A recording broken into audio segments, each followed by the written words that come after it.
የአዲስ አበባ ከተማ የሌሎች በርካታ ክልል መንግስታት መቀመጫ የምትሆንበት እድል በፌዴራል መንግስቱ ህገ መንግስት እንዲፈቀድ ምክረ ሐሳብ ቀረበ። ይህ በአገራዊ ምክክሩ ላይ የቀረበው ምክረ ሐሳብ ለአብነትም የአማራ ክልል መቀመጫውን ከባህር ዳር ነቅሎ አዲስ አበባ እንዲያደርግም ሊያደርገው ይችላል። አሜሪካ በታላቁ የኢትዮጵያ ህዳሴ ግድብ ጉዳይ ላይ ዳግም ድርድር ለማስጀመር ዝግጁ መሆኗን ገለጸች። በሌላ በኩል ይህችው አሜሪካ ኢትዮጵያውያንን ልታባረር ነው። ጤና ይስጥልን፣ ኢትዮ ፍሮንቶች ነን። አብራችሁን ስትቆዩ እነዚህን ጉዳዮች በስፋትና በጥልቀት በመረጃና ትንታኔ ትሰማላችሁ። እስከዛው ቻናላችንን ሰብስክራይብ፣ ላይክ እና ሼር እያደረጋችሁ አብራችሁ ቆዩ። የአዲስ አበባ ከተማ የሌሎች በርካታ ክልል መንግስታት መቀመጫ የምትሆንበት እድል በፌዴራል መንግስቱ ህገ መንግስት እንዲፈቀድ ምክረ ሐሳብ ቀረበ። ይህ ምክረ ሐሳብ የቀረበው በአገራዊ ምክክሩ ለመጨረሻ እንዲጸድቅና ተመካካሪዎች ፊርማቸውን እንዲያኖሩበት የተዘጋጀው የምክረ ሐሳብ ሰነድ ለተመካካሪዎቹ ነሐሴ 13 ቀን 2018 ዓ.ም ሲነበብ ነው። ሀገራዊ ምክክሩ ሐምሌ 8 ቀን 2018 ዓ.ም ከጀመረ አንስቶ ከተቀመጡት 8 ዋነኛ መመካከሪያ አጀንዳዎች መካከል ዋነኛ ትኩረት ስቦ የነበረና የሀገራዊ ምክክሩ መገለጫ እስከመሆን ደርሶም የቆየው የአዲስ አበባ ከተማ ህጋዊ ቁመና ወይንም ባለቤትነት ምን ይሁን የሚለው ጉዳይ መሆኑ ይታወቃል። የአዲስ አበባ ጉዳይ በተለያዩ የውይይት ደረጃዎች ሲታሽ ተመካካሪዎችን ሲያጋጭ፣ አንዳንዶቹን የምክክር አዳራሹን አስረግጦ ሲያስወጣ የነበረ ሆኖ ቆይቶ በመጨረሻ ቀንም አዲስ አበባን በተመለከተ ለመጽደቅ የቀረቡ አማራጮች ተለይተው ታውቋል። እነዚህ ምክር ሐሳቦችም በአጠቃላይ በሀገራዊ ምክክሩ ለተሳተፉት 4000 ተመካካሪዎች ቀርቦላቸዋል። ታዲያ ለ4000ዎቹ የሀገራዊ ምክክር ተሳታፊዎች በቀረበው ምክር ሐሳብ ላይ ሀገራዊ ምክክሩ ከተጀመረ አንስቶ እንደ አማራጭ ተነስቶ የማያውቅ አንድ አማራጭም ቀርቧል። እሱም በተዘዋዋሪም ቢሆን በኢትዮጵያ ያሉ ሁሉም ክልሎች አዲስ አበባን መቀመጫችን ነች ብለው ማወጅ የሚችሉበትን መንገድ የከፈተና ይህ መንገድም ህገ መንግስታዊ ዕውቅና ያገኝ የሚል ነው። የአማራጭ የቱ አማራጭ ነው? እንዴት ለሁሉም የኢትዮጵያ ክልሎች አዲስ አበባን መቀመጫቸው አድርገው እንዲመርጡ አድርጎ ፈቀደ የሚለውን ከማየታችን በፊት የአዲስ አበባን ህጋዊ ቁመና ወይንም ባለቤትነትን አስመልክቶ ለመጽደቅና ለመፈረም የደረሱ አማራጮችን ተራ በተራ ነኝ። በዚህም አዲስ አበባ ተጠሪነቷ የፌዴራል ከተማ ይሁን የሚለው ጉዳይ ተመካካሪዎችን ያስማማ በሚል በቃለ ጉባኤ ተቀምጧል። በሕገ መንግስቱ ላይ የኦሮሚያ ክልል በአዲስ አበባ ላይ አስተዳደራዊ ልዩ ጥቅም አለው የሚለው ደግሞ የጋራ ጥቅም በሚለው ተተክቶ አስማምቶም ቀርቧል።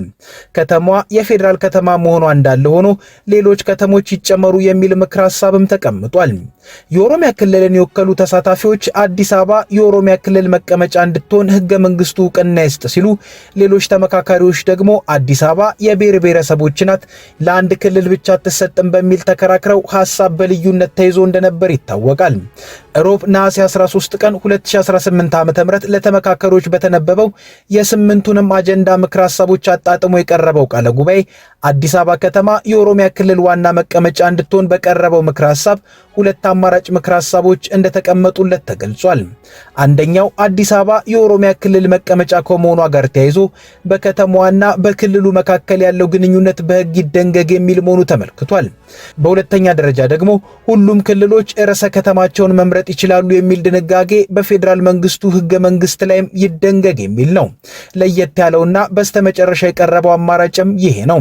ከዚህ ቀደም አዲስ አበባ የፌዴራል መንግስቱም የኦሮሚያ ክልል መቀመጫም ትሁን የሚለው አማራጭ በሀገሪቱ ህገ መንግስት ላይ ይስፈር የሚል አማራጭ ሲቀርብ ከኦሮሚያ ክልል ተወካዮች በስተቀር አብዛኞቹ የምክክሩ ተሳታፊዎች አማራጩን ውድቅ አድርገውት ነበር።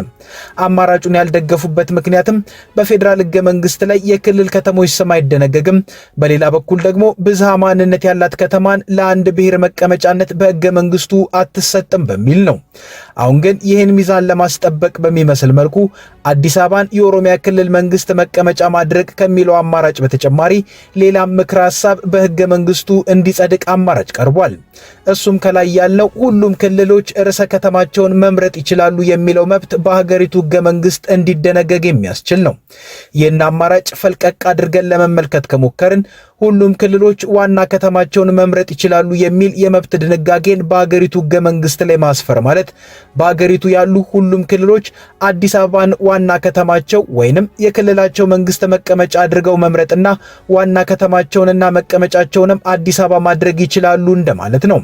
ምክንያቱም የአማራ ክልል መቀመጫውን በባህር ዳር ለማስቀጠልም ሆነ ዋና ከተማውን ከባህር ዳር ነቅሎ ጎንደር ወይንም ደሴ ወይንም ደብረ ማርቆስ ለማድረግ እንዲችል በፌዴራሉ ሕገ መንግስት ሊፈቀድለት ግድ አይደለም። ሀገሪቱ የመንግስት ስርዓቷ ፌዴራላዊ ስለሆነ ክልሎች በራሳቸው ወሰን ውስጥ ዋና ከተማቸውንም ሆነ የመንግስታቸውን መቀመጫ የመወሰን ሙሉ መብት አላቸው። ስለዚህ ሁሉም ክልሎች ርዕሰ ከተማቸውን መምረጥ ይችላሉ የሚል ድንጋጌ በፌዴራሉ ሕገ መንግስት ላይ የሚካተት ከሆነ በኢትዮጵያ ያሉ ሁሉም ክልሎች ዋና ከተማቸውን አዲስ አበባ ናት ሊሉ ይችላሉ የሚል ትርጉምንም ይሰጣል። የአማራ ክልል ከባህር ዳር ነቅዬ መቀመጫዬን አዲስ አበባ ላድርግ፣ የሶማሌ ክልል መንግስትም ከጅግጅጋ ወደ አዲስ አበባ ልምጣ ቢል መብቱ የተጠበቀለት ነው ማለት ሊሆን ይችላል። ሁሉም ክልሎች ርዕሰ ከተማቸውን መምረጥ ይችላሉ የሚል ድንጋጌን በሕገ መንግስቱ ላይ ማስፈር እንደ አማራጭ ማምጣት ያስፈለገው ስለ ሁለት ጉዳዮች ሊሆን ይችላል። አንዱ የኦሮሚያ ክልል አዲስ አበባን ሕገ መንግስታዊ በሆነ መልኩ ዋና ከተማው ለማድረግ ስለፈለገ፣ ሌሎች የብሔር ክልሎች ደግሞ ይህንን የኦሮሚያ ክልልን ፍላጎት ስለተቃወሙ ከኦሮሚያ ውጭ ያሉ ክልሎች አዲስ አበባን ዋና ከተማቸው ማድረግን እነሱም በሕገ መንግስት ከተፈቀደላቸው የኦሮሚያ ክልል ፍላጎት ላይ ተቃውሞውን ማሰማት ያቆማሉ ከሚል ስሌት ሊሆን ይችላል። በሁለተኝነት ደግሞ የኦሮሚያ ክልልም አዲስ አበባ ለሁሉም ክልሎች ዋና ከተማ መሆን ትችላለች ተብሎ ሕገ መንግስታዊ እውቅና የሚሰጥ ከሆነ ነገሩ ከባባድ የጥቅም ግጭቶችን ይፈጥራል በሚል ፍላጎቱን ሊያቆየው ወይንም ሊተወው ይችላል ከሚል አተያይም ሊሆን ይችላል። ነገሩ ምን ያክል ያስኬዳል የሚለው ግን በእጅጉ አጠያያቂ ነው። የሆነ ሆኖ እነዚህና በጥቅሉ 8 አጀንዳዎች ዛሬ ሐሙስ ነሐሴ 14 ቀን 2018 ዓ.ም በ4000 የሀገራዊ ምክክሩ ተሳታፊዎች ለመጽደቅ ይቀርባሉ ተብሎ ይጠበቃል። ከጸደቁም በቀጣይ ፊርማ የማኖር ስነ ስርዓት ሊከተል እንደሚችልም ነው የሚጠበቀው። የአዲስ አበባን ህጋዊ ቁመናን አስመልክቶ እንዲህ አይነት የብዙ ክልሎች መፋለሚያ የማድረጉ ነገር ብዙም አዋጭ እንዳልሆነ የሚናገሩ ሰዎች አዲስ አበባን በተመለከተ ለጊዜው የሚያዋጣው ባለችበት እንድትቀጥል ማድረግ ነው ይላሉ። ምክንያቱም አዲስ የተጨመሩ አማራጮችም ሀብት ፈጅ ናቸው። ከተማዋን ወደ አንዱ ክልል የማስጠጋቱ ነገርም ሌላውን የማስቆጣት አዝማሚያን ይፈጥራል። የሀገራዊ ምክክሩ ሐምሌ 8 ቀን 2018 ዓ.ም ሲጀመር ለአዲስ አበባ ህጋዊ ቁመና 4 ምርጫዎች ቀርበው ነበር። እሱም አዲስ አበባ የፌዴራል መንግስቱ ትሁን፣ የኦሮሚያ ክልል ትሁን፣ ራሷን የቻለች ክልል ትሁንና ራስ ገዝ ትሁን የሚሉ አማራጮች ነበሩ። ከነዚህ ውስጥም ሁለቱ አማራጮች ውድቅ ሆነው አዲስ አበባ የፌዴራል መንግስት መቀመጫና ተጠሪነቷም ለፌዴራል መንግስቱ ይሁን የሚለውና ከተማዋ የፌዴራል መንግስትም የኦሮሚያ ክልል መቀመጫም ትሁን የሚሉ አማራጮች ቀርተው ነበር። በማለም ተለዋጭ አማራጭ መጥቶ ሲያወዛግብ ቆይቶ አሁን ላይ ደርሷል። አሜሪካ በታላቁ ህዳሴ ግድብ ጉዳይ ላይ ዳግም ድርድር ለማስጀመር ዝግጁ መሆኗን ገለጸች። የፕሬዝዳንት ዶናልድ ትራምፕ የአፍሪካ ጉዳዮች ከፍተኛ አማካሪ ማሳድ ቡሎስ እንዳሉት ዋሽንግተን በኢትዮጵያ በግብፅና በሱዳን መካከል ውይይት እንዲቀጥል ለማመቻቸትና ሶስቱ ሀገራት በግድቡ ዙሪያ ያልተፈቱ ጉዳዮችን እንዲፈቱ ቴክኒካዊ ድጋፍ ለማቅረብ ዝግጁ ናት ብለዋል። ቡሎስ የትራምፕ አስተዳደር ሶስት ወገኖች ወደ ድርድር ተመልሰው ሁሉን አቀፍ ስምምነት ላይ ለመድረስ እንዲሰሩ እንደሚፈልግም ገልጿል። ይህ የአሜሪካ ጥረት የመጣው ኢትዮጵያ የናይል ዋና ገባር በሆነው አባይ ወንዝ ላይ የገነባችውን የህዳሴ ግድብ አሰራርን በተመለከተም በግብፅና በኢትዮጵያ መካከል ያለው ውጥረት በከፍተኛ ሁኔታ በተባባሰበት ወቅት ነው። ኢትዮጵያ ግድቡን የኤሌክትሪክ ኃይል ለማመንጨት አቅሟን በከፍተኛ ደረጃ የሚያሳድግና የኢኮኖሚ እድገቷን የሚደግፍ ዋና ብሔራዊ የልማት ፕሮጀክት አድርጋ ትመለከተዋለች። አብዛኛው የንጹህ ውሃ ፍላጎቷን በናይል ወንዝ ላይ የምትመሰረተው ግብፅ በበኩሏ ግድቡ በታችኛው የተፋሰስ ሀገራት የውሃ አቅርቦት ላይ ተጽዕኖ ያሳድራል ስትል ደጋግማ ስጋቷን ገልጻለች። ካይሮ በተለይም በረጅም ጊዜ ድርቅ ወቅት የህዳሴ ግድብ አሞላልና አስተዳደር የሚገዛ ህጋዊ አስገዳጅነት ያለው ስምምነት እንዲኖር ጥሪ ስታቀርብም ቆይታለች። ሱዳንም በድርድር ውስጥ የተሳተፈች ቢሆንም አቋሟ በየጊዜው ከግብፅ ይለያል። ካርቱም ከግድቡ የተረጋጋ የውሃ ፍሰትና የኤሌክትሪክ ኃይል ግዢ ጥቅሞች ሊገኙ እንደሚችሉ ብታመላክትም በሌላ በኩል ስለ ግድቡ ደህንነትና አሰራር ስጋቷን ስትገልጽ ቆይታለች። ኢትዮጵያን፣ ግብፅን፣ ሱዳንንና ዓለም አቀፍ አሸማጋዮችን ያካትቱና ከዚህ ቀደም የተደረጉ የድርድር ምዕራፎች የመጨረሻ ስምምነት ላይ ሳይደርሱ ቀርተዋል። በተለይ ኢትዮጵያ ከታችኛው የተፋሰሱ ሀገራት ጋር ሁሉን አቀፍ ስምምነት ስምምነት ላይ ሳትደርስ ግድቡን መሙላት ከጀመረችበት ጊዜ አንስቶ አለመግባባቱ ይበልጥ ተካሮ ቆይቷል። የአሜሪካ አዲስ የግፊት ጥረት የመጣው ኢትዮጵያ በናይልና በገባሮቿ ላይ ተጨማሪ የውሃ መሰረተ ልማቶችን ለመገንባት ባላት እቅድ ላይ ግብጽ አዲስ ማስጠንቀቂያ በሰጠችበት ወቅት ነው። ሚድል ኢስት ሞኒተር ነሐሴ 10 ቀን የአንድን የግብጽ ምንጭ ጠቅሶ እንደዘገበው ግብጽ ማንኛውም ሀገር የናይል ውሃን ወደ ታችኞቹ ተፋሰስ ሀገራት የሚፈስበትን ሁኔታ እንዲቆጣጠር አትፈቅድም ብሏል። ምንጩ ይህን የተናገሩት የኢትዮጵያ የውሃና ኤነርጂ ሚኒስትር ሀብታሙ ኢተፋ ኢትዮጵያ በአባይ ወንዝ ላይ ተጨማሪ ግድቦችን የመገንባትና በውሃ ሀብቷ ላይ ያላትን ቁጥጥር የመጨመር እቅድ እንዳላት መናገራቸውን ተከትሎ ነው።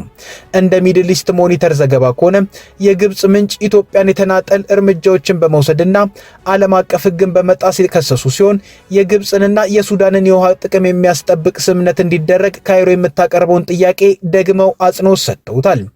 ምንጩ አክለውም ግብጽ ጥቅሟን ለማስጠበቅ የሚያስችላትን ብዙና ሰፊ አማራጮች እንዳሏት ቢጠቅሱም ነገር ግን ካይሮ ምን አይነት እርምጃዎችን ልትወስድ እንደምትችል አላብራሩም። ግብጽ በናይል ወንዝ ላይ የሚደረግ ማንኛውም ዝግጅት የቆየውን የውሃ ጥቅሟን ማስጠበቅ አለበት የሚል ጽኑ አቋም ስትይዝ፣ ኢትዮጵያ በበኩሏ የውሃ ሀብቷን የማልማት ሉዓላዊ መብቷን የሚገድብ ማንኛውንም ገደብ ውድቅ ታደርጋለች። ግብጽ የምታቀርበውን የውሃ ጥቅምንም የኢትዮጵያ ውሳኔ የሌለበት የቅኝ ግዛት ዘመን ሕግ ነው ስትልም ታጣጥላለች። በዚህ በህዳሴ ግድብ ዙሪያ ያለው አለመግባባት በሁለቱ ሀገራት መካከል ካሉት ዋና ዋና የውጥረት ምንጮች አንዱ ሆኖ የቀጠለ ሲሆን የተሞከሩት ዲፕሎማሲያዊ ጥረቶች በግድቡ አሰራር፣ በድርቅ አስተዳደርና በቀጣይ የውሃ ፕሮጀክቶች ላይ ያሉትን ልዩነቶችን ማጥበብ አልቻሉም። ይህን ዘገባ ከአዲስ ስታንዳርድ ወስደኗል። አሜሪካ ኢትዮጵያውያንን ልታባረር ነው። የአሜሪካ ፌዴራል ፍርድ ቤት የፕሬዝዳንት ዶናልድ ትራምፕ አስተዳደር ከ5000 በላይ ለሚሆኑ ኢትዮጵያውያን ተሰጥቶ የነበረውን የጊዜያዊ ከለላ መብት እንዲሰረዝ ውሳኔ ሰጥቷል። ውሳኔው በኢትዮጵያ ያለውን የጸጥታና የሰብአዊ መብት ሁኔታ ስጋቶችን ግምት ውስጥ ያላስገባ ነው ተብሏል።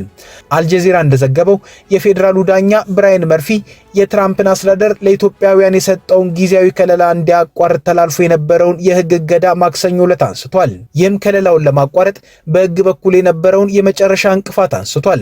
ከለላው በአሜሪካ መንግስት በተመረጡ ሀገራት የሚኖሩ ዜጎች በሀገራቸው ባለው ሁኔታ ምክንያት መመለስ አደገኛ እንደሆነ ሲታመን በአሜሪካ በህጋዊ መንገድ እንዲቆዩና የሥራ ፈቃድ እንዲያገኙ የሚያስችል ፕሮግራም ነው። ይህ የፍርድ ቤት ውሳኔ የአሜሪካ ጠቅላይ ፍርድ ቤት ባለፈው ሰኔ ወር ላይ ያሳለፈውን ውሳኔ ተከትሎ የመጣ ነው። ጠቅላይ ፍርድ ቤቱ በ6-3 በሆነ ድምፅ ባጸደቀው ውሳኔ የሀገር ውስጥ ደህንነት መስሪያ ቤቱ የጊዜያዊ ከለላዎችን ለማቋረጥ የሚያሳልፋቸውን ውሳኔዎች የፌዴራል ፍርድ ቤቶች መልሰው የመመርመር ስልጣናቸውን ገድቦታል። ምንም እንኳን የጠቅላይ ፍርድ ቤቱ ውሳኔ የሶሪያና የሄቲ ተፈናቃዮችን የሚመለከትም ቢሆን የከለላ መብታቸው መቋረጡን ለሚቃወሙ የሌሎች ሀገራት ዜጎች ላይም ሰፊ ተጽዕኖ አሳድሯል። የትራምፕ አስተዳደር ኢትዮጵያውያን፣ ቬንዙዌላውያን፣ ኒካራጓን፣ ደቡብ ሱዳንና ሶማሊያን ጨምሮ የ13 ሀገራት ዜጎች ከለላ እንዲሰረዝ እንቅስቃሴ ሲያደርግ ቆይቷል። የፒው ምርምር ማዕከል ግምት እንደሚያመለክተው ይህ ሰፊ ስረዛ በዘንድሮ ዓመት በፕሮግራሙ ጥላ ስር የታቀፉ ቢያንስ 1 ሚሊዮን ሰዎችን ሊነካ ይችላል። ኢትዮጵያውያን ለመጀመሪያ ጊዜ በአሜሪካ ከለላ ያገኙት በፈረንጆቹ 2022 በቀድሞ ፕሬዝዳንት ጆ ባይደን አስተዳደር ዘመን ነው። በወቅቱ ከለላው የተሰጠው በኢትዮጵያ በነበረው የሲቪል ግጭትና የሰብአዊ መብት ቀውስ ምክንያት ነበር። የሀገር ውስጥ ደህንነት መስሪያ ቤቱ ባለፈው ታህሳስ ወር ለኢትዮጵያውያን የተሰጠው ከለላ እንደሚቋረጥ ሲያስታውቅ በኢትዮጵያ ያለው ሁኔታ ወደ ሀገራቸው በሚመለሱ ዜጎች ደህንነት ላይ ከባድ ስጋት አይደቅንም የሚል ምክንያትን አቅርቧል። የሰብአዊ መብት ተሟጋች ቡድኖች ግን ይህንን ግምገማ ተቃውመውታል። የአፍሪካ ማህበረሰቦች አንድነት ድርጅት የፖሊሲና ተሟጋችነት ምክትል ዳይሬክተር ዲያና ኮናቴ ለሪውተርስ እንደተናገሩት በኢትዮጵያ ያለው ቀውስ አሁንም የቀጠለ በመሆኑ ከለላው ማቋረጥ በአሜሪካ የሚኖሩ በሺዎች የሚቆጠሩ ኢትዮጵያውያንን ለስጋት ይዳርጋል። በአሁኑ ወቅት የአሜሪካ ውጭ ጉዳይ መስሪያ ቤት ኢትዮጵያን ደረጃ 3 የጉዞ ማስጠንቀቂያ የተጣለባት ሀገር አድርጎ ያስቀመጣት ሲሆን ግጭት፣ ወንጀል፣ እገታ፣ ሽብርተኝነትና የተቀበሩ ፈንጂዎችን እንደ ዋና ዋና ስጋቶች ይጠቅሳል። ዳኛ መርፊ ከዚህ ቀደም በጠቅላይ ፍርድ ቤት ያልታዩ ህጋዊ ክርክሮችን በመመርመር ላይ ያሉ የትራምፕ አስተዳደር ከለላውን ለማቋረጥ ያደረገውን ሙከራ አግደውት ነበር። ከቀረቡት ህጋዊ ነጥቦች አንዱ የፒቲኤስ ከለላ ጊዜው ከማብቃቱ በፊት የማቋረጥ ስልጣን ያለው የሀገር ውስጥ ደህንነት መስሪያ ቤቱ ሳይሆን የሀገሪቱ ጠቅላይ አቃቢ ህግ ነው የሚል ነበር። ዳኛው በመጨረሻ ያንን መከራከሪያ ውድቅ አድርገውታል። ሆኖም አዲስ ውሳኔያቸው የአስተዳደሩ እርምጃ በዘር ወይንም በዜግነት ላይ የተመሰረተ አድሎ ሊኖረው ይችላል በሚል ምክንያት አሁን አሁንም ይግባኝ የመጠየቅ ዕድልን ክፍት አድርጓል።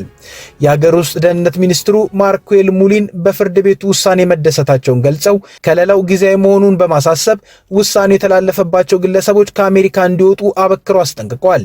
ካልሆነ ግን የመባረር እርምጃ እንደሚጠብቃቸውም ነው የገለጹት። ከኢትዮ ፍሮንት የዛሬ ጉዳዮቻችን እነዚህ ነበሩ። አብራችሁን ስለቆያችሁ እናመሰግናለን። ቻናላችንን ሰብስክራይብ አድርጉልን። መልካም ጊዜ